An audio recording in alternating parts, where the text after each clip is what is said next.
Hey everyone, today we pick up Ruth's story in chapter 2. Now, Naomi had a respected relative, a man of worth, through her husband from the family of Elimelech. His name was Boaz.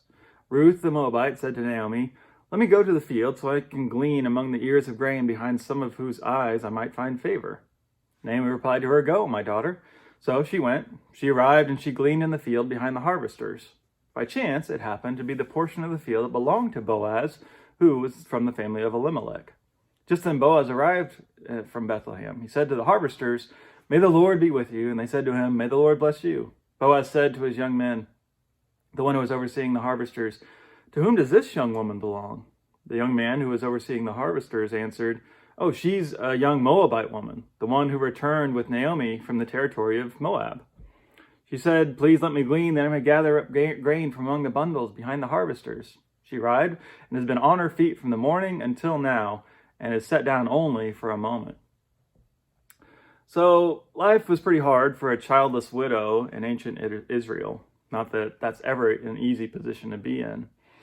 But one of the only ways that she could support herself in that situation is to collect leftovers while people are harvesting, right? Just pick up whatever fell on the ground as they're collecting most of the grain. And so this is what Ruth is doing. And it's her work ethic that catches the eye of the field's owner, Boaz.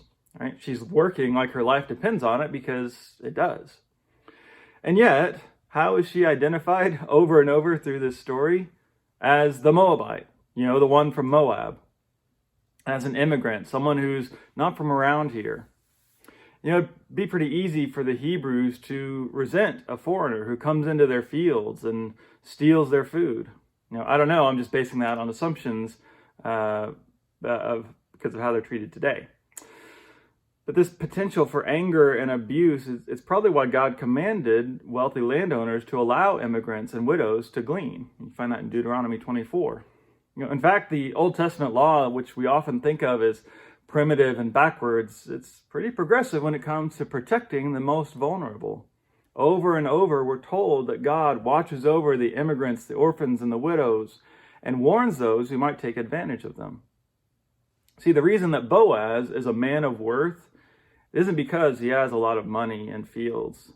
It's because he imitates God's generosity and how he uses them. So, what are we going to do? Are we going to conduct our business like Boaz? Or are we going to be selfish and then end up becoming worthless?